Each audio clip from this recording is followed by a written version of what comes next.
Hey guys, this is Joeteck from JoeteckTips on Facebook, Twitter, and Instagram, and today we're going to be checking out the zero-core DC to AC power inverter. It has USB ports on the side here.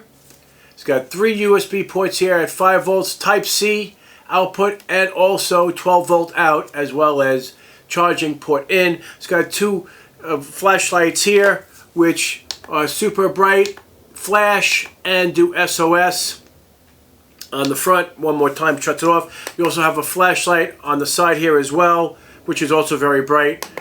Flashes as well, and does SOS as well. You can run both at the same time, just so you know, if you needed it to, which is great. And we're going to be doing a vigorous test on this. And we're going to be testing, and just to be transparent, I did get this 100% for free. 100%. The manufacturer just sent it to me, and I told them that I'm going to be doing a true 100% review on it. Honest, transparent review. So I'm not gonna boast it if it's not gonna be 100% like good. So we are doing a test. We have a laptop here, no battery. I removed the battery. We're testing the AC output of this. The battery is here. This is a Dell Latitude E5500. It's pretty old. It's a Core 2 Duo. This is my baby. I don't like to replace something that's not broken. This thing works really well. I have a solid state drive in it. Works really great. The laptop requires 90 watts, which is the reason why I'm using it for this test. This has the capability of doing 100 watts out on the AC. We have 2 ports. We're using the grounded outlet, which doesn't make any sense because technically it's not grounded, but it is a 3-prong outlet, and it also offers a 2-prong. You can do both at the same time. 50 watts maximum per port if you're going to use both, or 90-10, you know what I mean. You can run a little bit higher than 90, a little higher than 100 on here. Not recommended, but it's rated for 100 continuous. It is a modified sine wave, not a pure sine wave, obviously. Not for $120. You're not going to get pure sine wave. We know that.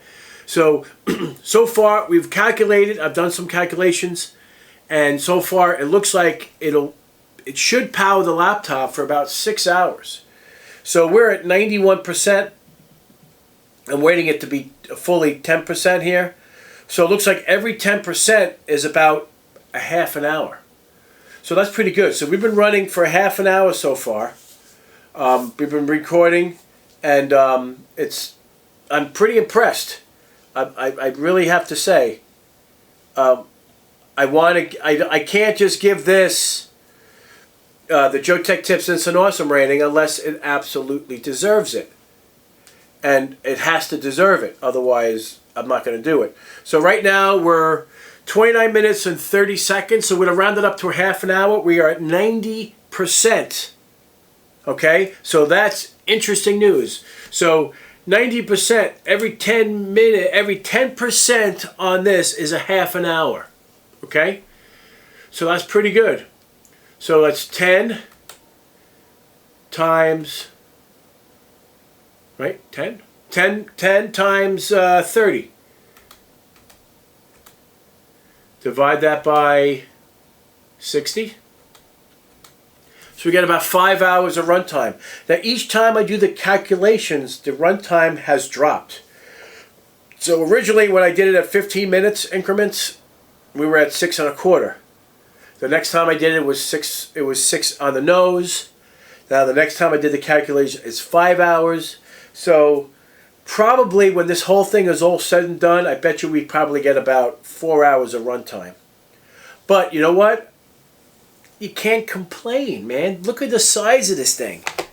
And it's running. If you needed something in a pinch and you needed internet access and you need to take care of something, you're on a business trip or you're out and about someplace, you brought your laptop, you forgot to charge your laptop, you go, oh my God, what am I going to do? I need to run my laptop, but it's dead. If it doesn't draw more than 100 watts, you are golden. They do make a 300 watt version of this, which I do strongly recommend, which I can't wait to test if they actually send it to me, which I'll be extremely, extremely excited if they send it to me. But right now, as we're sitting, this will do 5 hours of runtime so far.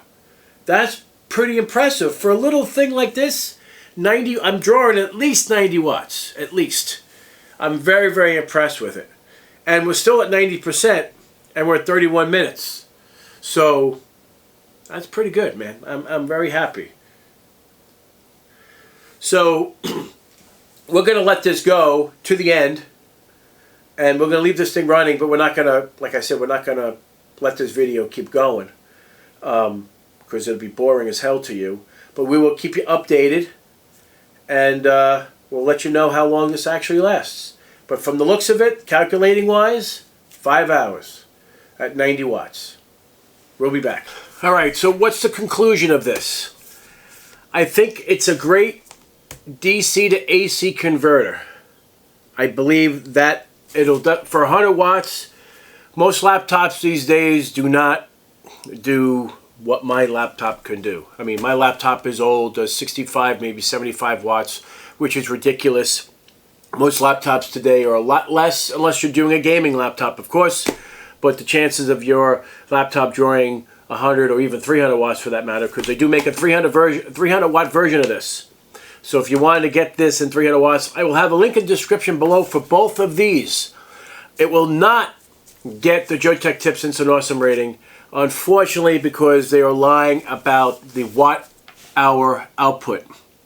They're fibbing just a bit.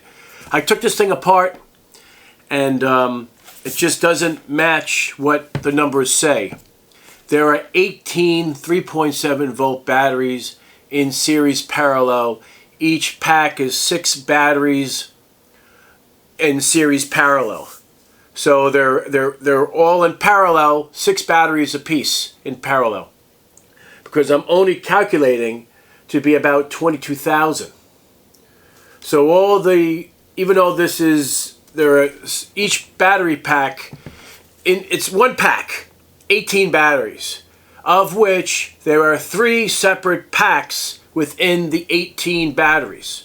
It looked like 3 banks of 6 batteries, of which all the negatives are connected, all the positives are connected on each set of batteries, which is unique. If you look carefully, there's one set of bank that's completely independent by itself, and that would be 2,000 milliamps. They're all in parallel. All right, so you get 6. So this is kind of a unique system, and I'm doing this so you have an understanding of what you're buying, and I'm being extremely technical about it because that's what I do. So if all the batteries are in parallel, you add all the milliamps together, but you still have the same voltage. So one section of 6 batteries is 3.7 volts, but that's independent, right? So you have 6 times 2,000.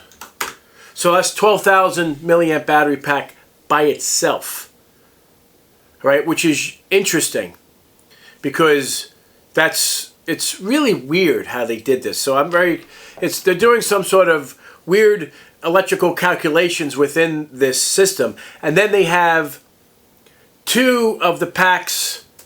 There's negative and positive, and they're simulating as if they were back to back. Okay, so we got 3.7 volts times 2, all right, which is interesting. So we go 3.7 volts times 2, and that's 7.4. So we're getting 7.4 out of those 2, but we can't include the milliamp together. So they cancel each other out. So it's another 12,000 milliamps. Hence the reason why this is only a 22,000 milliamp pack, because they're fibbing on how this is done.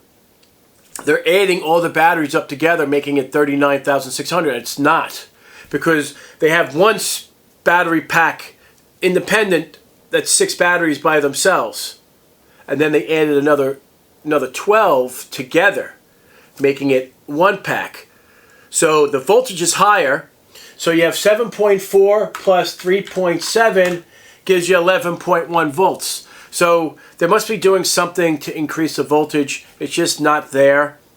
I'm not quite sure what they did here to make this do what it's doing, but they're doing trickery for sure.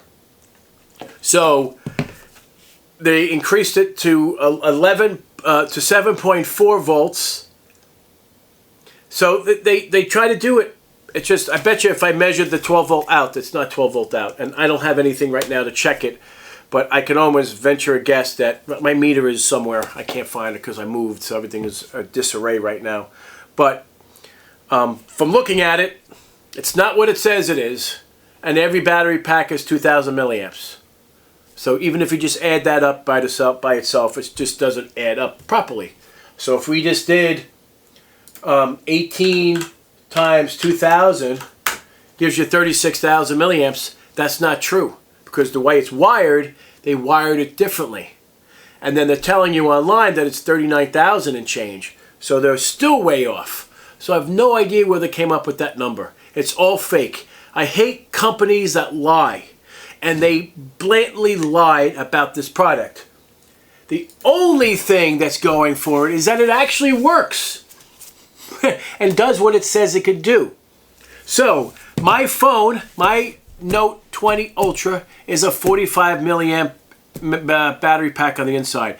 It will charge my phone 5 times.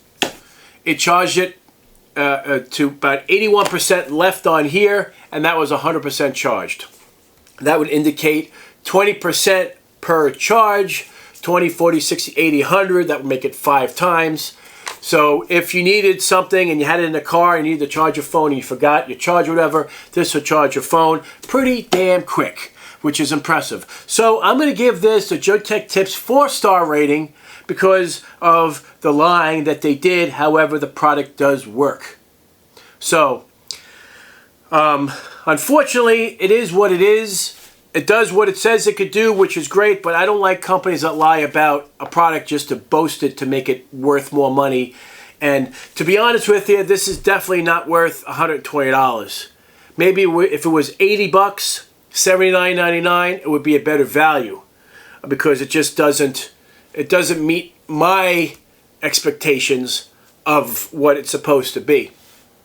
Does it work? Yes. Remember, it's a modified sine wave.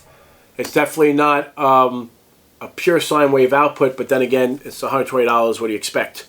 So guys, if you like this video, give me a thumbs up, and if you're not a subscriber, please subscribe. Take care, and we'll see you next time.